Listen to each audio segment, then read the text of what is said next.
আসসালামু আলাইকুম। তো বন্ধুরা, আজকে আমি আপনাদেরকে দেখাবো যাদের গ্যাসের চুলায় এই যে এরকম ফুল বাড়িয়ে দেওয়ার পরও গ্যাসের পরিমাণ কম। তো এই সমস্যাটা কেন হয়? তো সেই জিনিসটা দেখতে পাচ্ছেন এটাতে আছে, কিন্তু এটাতে একদমই নেই। তো ফুল বাড়ানোর পরও এই সমস্যা। তো আজকে চলুন খুব সহজেই ঘরোয়া পদ্ধতিতে কীভাবে সমাধান করবেন সেটা দেখাচ্ছি। সর্বপ্রথম হচ্ছে এই চাবিটা বন্ধ করে দিবেন, যাতে কোনো প্রকার গ্যাস বের হতে না পারে। তো তারপরে হচ্ছে এই যে উপরের যে অংশগুলো আছে এগুলা খুলে রেখে দেবেন। এটা একদম সিম্পল কাজ। একটা মিস্ত্রি আয়ার করা হয়তো আপনাদের কাছে 500 টাকা থেকে চার্জ করতে দিবে। একটু সাহস করলে নিজেরাই করা যায়, তেমন কিছু ছিল না।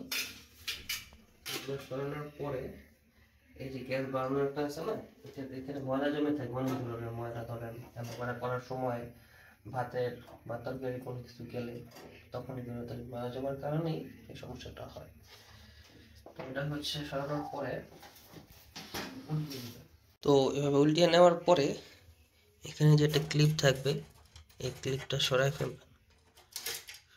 দিয়ে এখানে যেগুলো সাপোর্ট দেওয়া আছে একটা সাইডে রেখে দেবেন, সিম্পল। তারপর খুলে দেবেন বার্নারটা।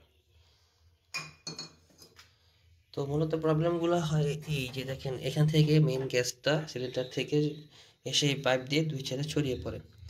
তো এই যে এখানে যে ভিতরে এখানে মূলত ময়লাগুলো জমে থাকে।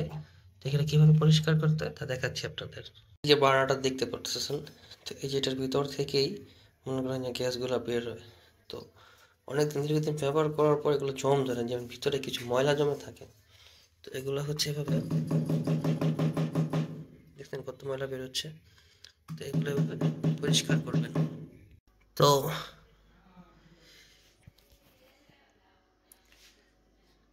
তো এই যে অংশটা দেখতে পাচ্ছেন এটা খুলে নেবেন। খোলার পরে এই যে ভিতরে যে ছিদ্রটা দেখছেন এখানে ময়লা জমে আছে। তো এইটাকে পরিষ্কার করতে হবে।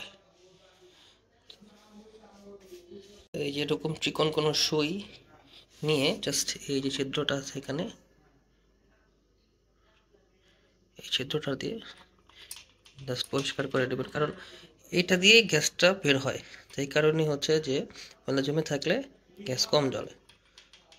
ভালো করে পরিষ্কার করবেন। তো সব কিছু পরিষ্কার করে তখন দেখা যাক কি হয়। তো যে দেখছেন আগের চাইতে কতটা বেড়ে গেছে। তো আশা করি এর সমাধান পেয়েছেন আপনারা। তো ভিডিওটা যদি ভালো লেগে থাকে তাহলে অবশ্যই সাবস্ক্রাইব করবেন, শেয়ার করবেন, কমেন্টস করবেন। ধন্যবাদ।